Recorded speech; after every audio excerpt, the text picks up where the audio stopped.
Hi, Larada. How are you? I'm doing well. How are you? Doing great. Thank you. Thank you for coming on the show. I appreciate it. I should probably tell a little bit of the backstory.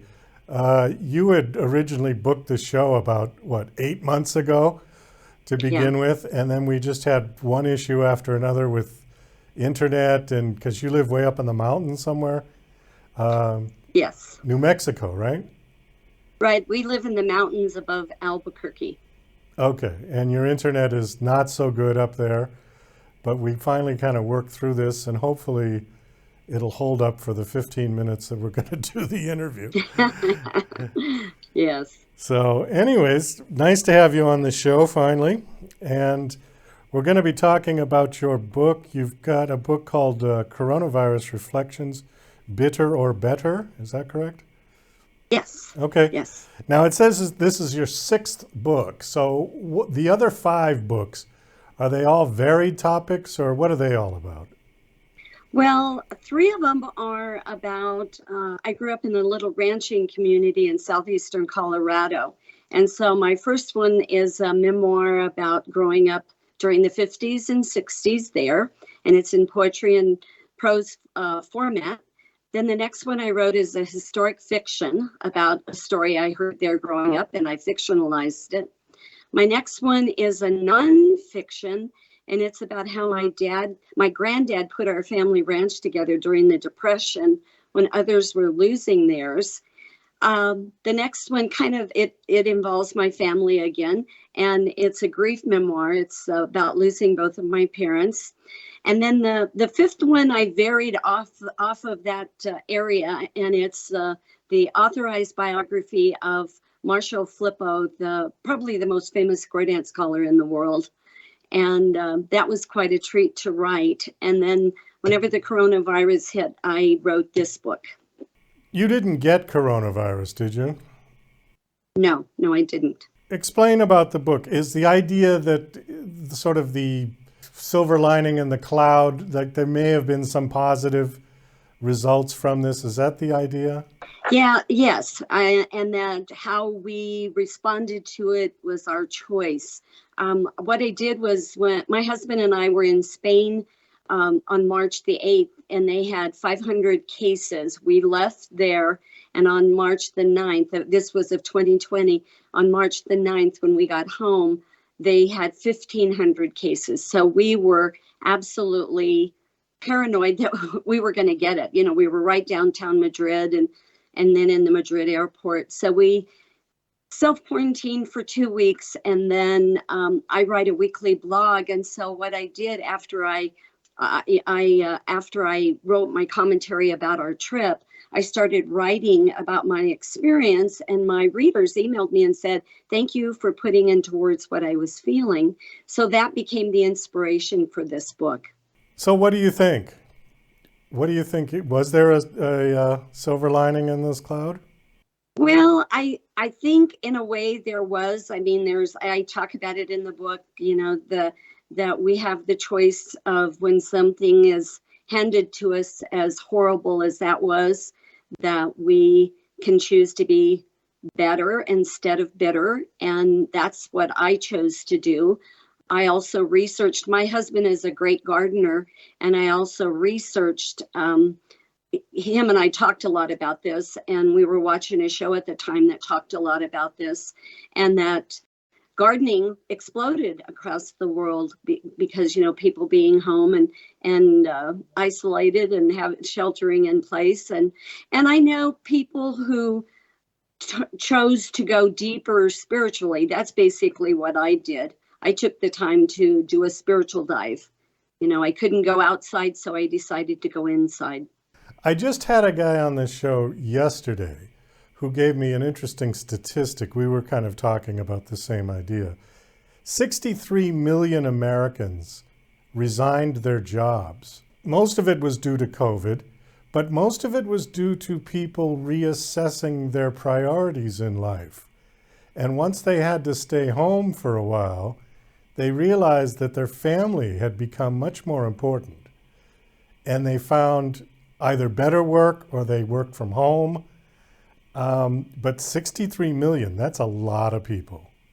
That is amazing. And so right there, that number tells you that people were affected in a positive, in a positive lean because of the pandemic. And that's really kind of what my book is about. It basically gives the premise that we have a choice. We can choose to be bitter or better. I'm kind of working backwards here, but that's people who have watched people who That's have okay. watched the show or know that I tend to work backwards. Tell us a little about you. Now, have you always been a writer, or what have you done with your life so far? Well, I'm a retired middle school teacher that taught language arts, literature, Spanish, and computers. So I was a writer all along. I embraced Natalie Goldberg's ideas from writing down the bones. So I wrote with my students every day doing writing practice. And I wrote two books like 30 or 35 years before I published them. And so my mom died in 2013, and I had been her primary caregiver. And so after she died, I needed a different focus. And I remembered those two books. And I was preparing for retirement at that time anyway, and had done a lot of research on how I wanted to do it. And so that's what got me going on the writing. And when I published my first one, I don't know that I really thought I would write 6 books. I'm working on number 7 too. And but I got it, the reception was so amazing to me that I decided, I'm just going to keep going. And now I have one that I'm working on, and I've got 3 poetry books lined up. And then I did a fiction book several years ago in NaNoWriMo, it's the National Month for Writing. And so I've got that ready to, in the queue also. So yes, writing has become my life in retirement. Are you self-published? Yes, I am. Okay, so you do everything yourself?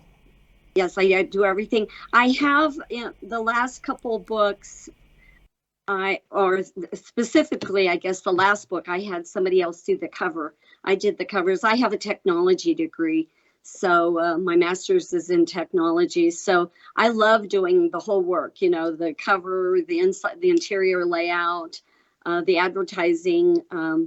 I am smart enough, though, that I've hired an editor for every one of the books. I know that I can't find those mistakes after I've read it 100 times. So, Well, I think that's really for everybody. I mean, I don't know of any published author who has done it themselves for the editing. I don't think yeah, that's a good idea because no. you really can't catch your own mistakes. So did you find the process arduous, or you said you kind of liked it, right? The Yes. self-publishing? Okay. So it never occurred to you, or you never had any interest to try to get it traditionally published? Yes, I did. I did. My first book, This Tumbleweed Landed, probably about I don't know how many years ago, 30 years ago maybe. I tried to get it published, and I sent out a query letter, and I got a request for a manuscript, which but I had plugged it into the wrong genre.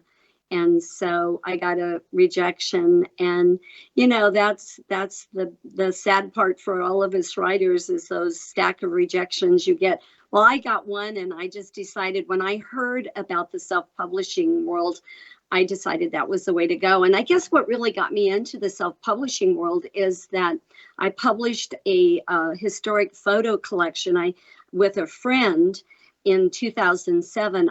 Like I said, I grew up in a little ranching community, and we published a collection of pictures that this friend of mine had, amazing pictures going back to the 1900s and the early 1900s. And so I did it on lulu.com.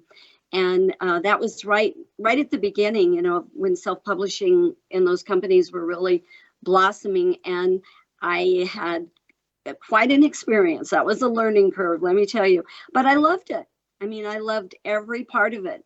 So I thought, whenever I retired, I thought, you know what? I'm not going to sit here with a manuscript and wait for it to be published. I'm just going to do it myself.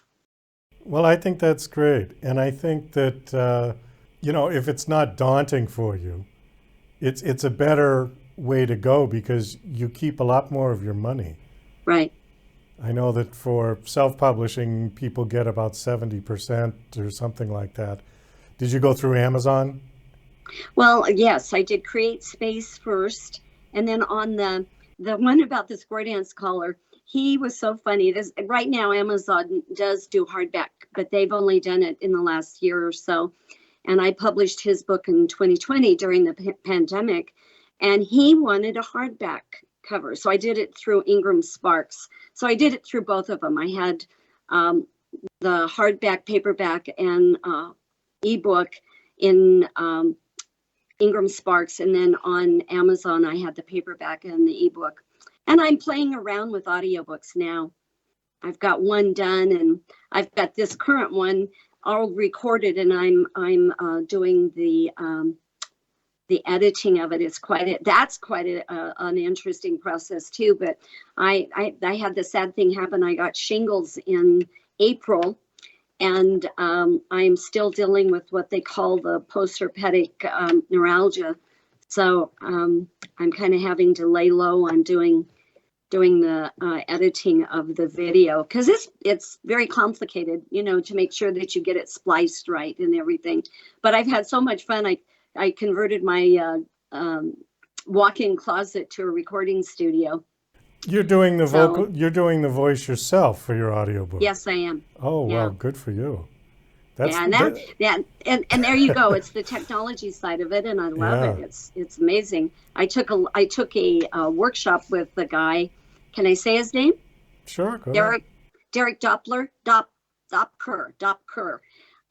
for how to do, how to record, and he is amazing on support because he would have me send him samples, to make sure that the quality was fine, and to start off with, just to make sure my the whole setup was right. And so when I sent it off to ACX and to Find a Way Voices, it was accepted immediately, which I guess a lot of people, they reject because of quality. So, Derek helped me so much. It was phenomenal. We've got just about a minute left, and I did want to ask you about, on your bio, it says that you have a 19-year-old cat. Yes, I do, Jesse. Okay. That's got feline diabetes too. Oh. So he's just he's a silver-tipped Siamese, and he is just amazing. He loves to go out in my husband's garden. So every morning when I get up, we walk outside, and he does his routine and eats the grass he likes and eats the cat mint, and comes back to the door and is ready to come inside. What do you do for feline diabetes? Insulin injections twice a day. Same as people. Yeah, and then he has a special food. He has food it's special for diabetes. So. Well, congratulations on that, and congratulations on your 6th book. It is out now. Yes, it is, and it's available on Amazon or on my website at laradasbooks.com, and I'll spell it because it's not easy. LARADASBOOKS, laradasbooks.com. Well, Larada, thanks so much for coming on the show, and I'm glad we got all the tech sorted out. Best of luck with your books and everything else you're doing. Well, thank you so much, and I enjoyed visiting with you.